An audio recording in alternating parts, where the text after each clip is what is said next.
Hello everyone. In this video of chapter aldehyde ketones and carboxylic acid, I'll be talking about the chemical properties of the compound having carboxylic acid group. Now, the first is laboratory test for COOH group or carboxyl group. We all know carboxylic acids are acidic in nature. The first test would be litmus test, and this test is valid for water soluble substances. Aqueous solution of organic compound containing COOH group or carboxyl group will turn blue litmus red, which indicates the presence of functional group which is acidic. And it is also noted that the aqueous solution of water soluble phenols will also turn blue litmus red, because we know the phenols are mildly acidic. Now the next test would be your sodium bicarbonate test. Sodium bicarbonate test is a test where you will take a compound having a carboxyl group, and this compound would be added with solid sodium bicarbonate. What will happen after the reaction? You will get to see the evolution of carbon dioxide with brisk effervescence. Water soluble acid goes into the solution and gives precipitate on acidification on concentrated HCl, and it will indicate you the COH group. Phenol does not evolve any carbon dioxide with sodium bicarbonate. So this test could differentiate the phenolic compound and the carboxylic acid containing group compound. And next test would be your ester test.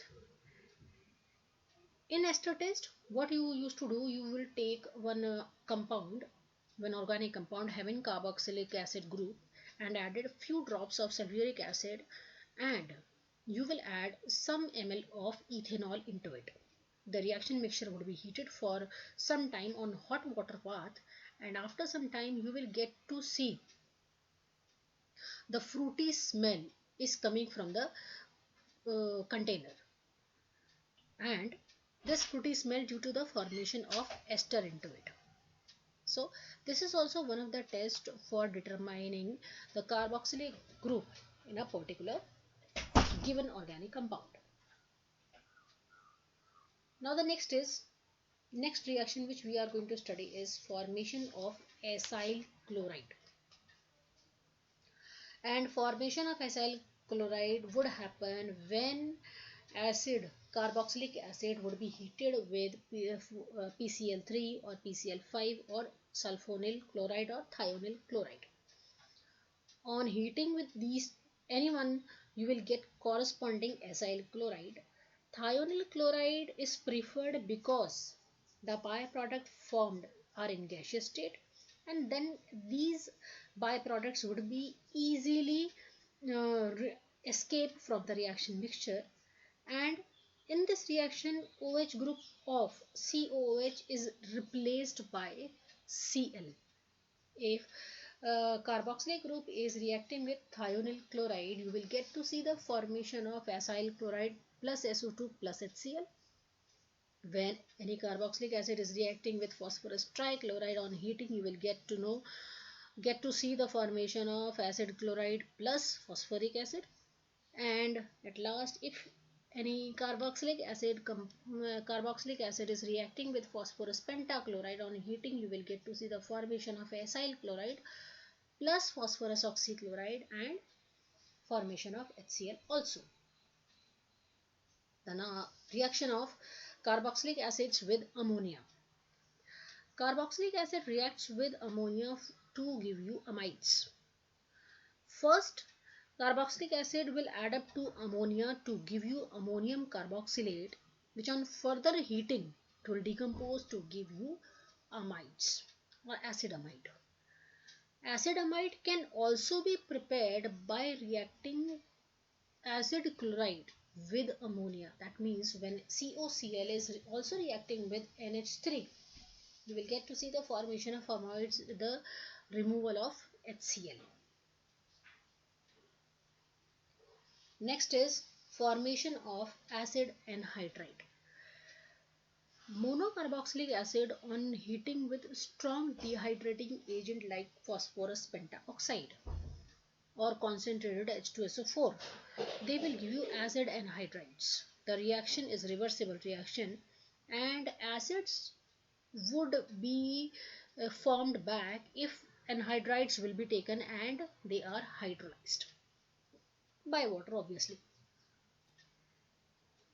Like you see here, you have taken carboxylic acid's 2 molecule and you are heating this with in the presence of dehydrating agent which is phosphorus pentaoxide to give you acid anhydride. Simple, one water molecule will be eliminated and this oxygen will be bonded to both the carbon atoms of two molecules. For better yield of acid anhydride, we used to heat sodium carboxylate with acyl chloride. In this way, we will get the better yield. First, carboxylic acid will be turned up into COCl group or acyl chloride with the help of thionyl chloride, and COOH group would be converted into sodium carboxylate by the reaction of NaOH to carboxylic acid, and on further heating both the formed compound will be getting anhydride along with the NaCl. Now next is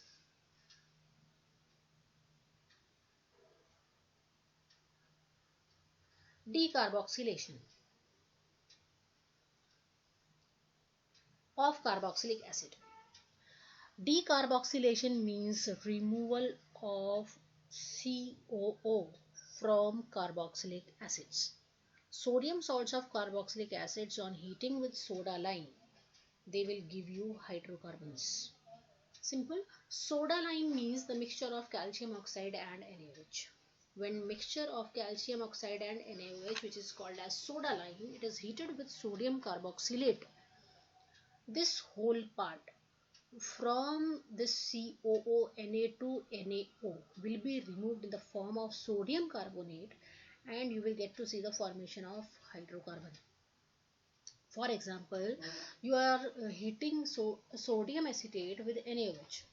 So this COO-Na will take up this NaO from NaOH to give you Na2CO3, and this hydrogen will combine to this methyl group to give you methane gas. This is what you call decarboxylation of carboxylic acid.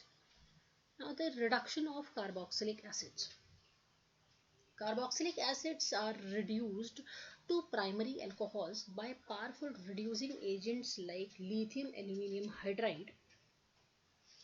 Carboxylic acid can also be reduced by diborane, or you can say B2H6. Diborane does not reduce any ester or nitro group or any halogen atom. Sodium borohydride, that is NaBH4 does not reduce COOH group. This is also the point you need to remember. And carboxylic acid on reduction in dry ether, you will get to see the formation of alcohols. So this is all about the chemical properties of carboxylic acids. Thank you.